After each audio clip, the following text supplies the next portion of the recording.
What are common traps in the Queen's Gambit opening? Imagine you're playing a game of chess and you decide to try the Queen's Gambit. It's a popular opening that starts with the moves one pawn to d4 and then pawn to c4.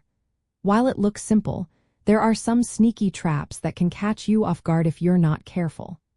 Let's walk through some of these common pitfalls so you can spot them and avoid losing material or getting into trouble early in the game. One of the most well-known traps happens when Black accepts the gambit by playing pawn to d5 and then takes the pawn on c4. White responds with pawn to e3, aiming to recapture the pawn later.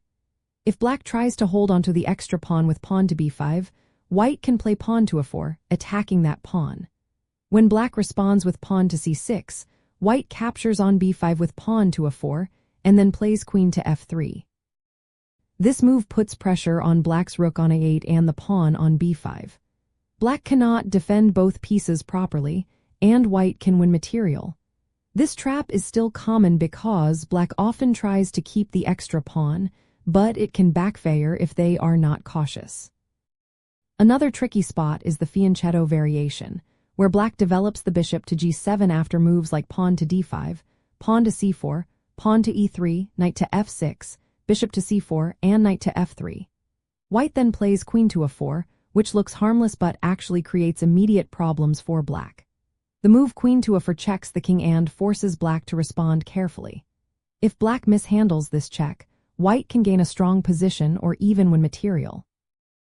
This move is deceptive because it disrupts Black's coordination and can lead to tactical opportunities for White. In the Queen's Gambit declined, there is a dangerous trap that can happen if White is careless.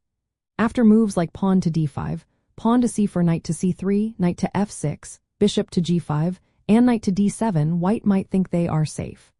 But if White plays pawn to c4 and then captures on d5, Black can respond with pawn to e6, and if White captures on d5 with knight to d5, Black can reply with knight to d7. White then plays bishop to d3, and Black plays pawn to e6. If White captures on e6 with pawn, Black can respond with pawn to d5, and then Black plays bishop to e7. White might try to capture the pawn on e6, but Black has a brilliant move, pawn to d5, attacking the bishop. If White captures that pawn, Black can then develop their pieces smoothly and gain a strong position. Understanding these traps is important because they show that the Queen's Gambit is not just about giving up a pawn to control the center. Black can try to hold onto the pawn, but doing so often leads to tactical problems. White's goal is to regain the pawn and develop pieces quickly, but players need to watch out for these tactical pitfalls. Recognizing these common traps can help you avoid losing material early and give you a better chance to control the game from the start. Whether you're playing casually or in tournaments, knowing these traps can make your Queen's Gambit experience more successful and enjoyable.